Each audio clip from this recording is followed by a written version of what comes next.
राज्यात विधानसभा निवडणुकीसाठी बुधवारी सकाळी 7 ते सायंकाळी 6 वाजेपर्यंत मतदान प्रक्रिया।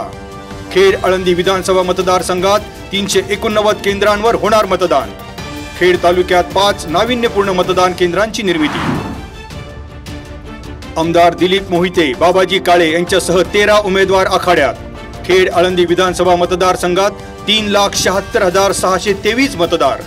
पश्चिम पट्ट्यातील थोली हे युनिक मतदान केंद्र, तसेच राजगुरुनगर, होलेवाडी, चाकण, वाकी खुर्द येथील केंद्र ही नाविन्यपूर्ण मतदान केंद्र। विधानसभा निवडणूक शांततेत आणि पारदर्शकपणे पार पाडण्यासाठी पूर्ण यंत्रणा सज्ज। निवडणूक निर्णय अधिकारी अनिल दौंडे यांची माहिती।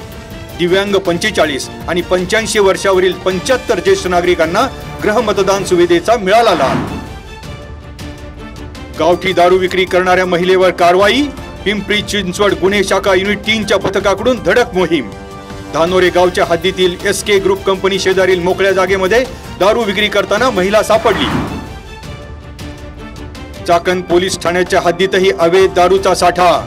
बहुळ गावच्या हद्दीत 1.25 लाखाहून अधिक कच्चे रसायन जप्त। पोलिसांची चाहूल लागताच अवैध दारू विक्री करणाऱ्यांना ठोकली धूम।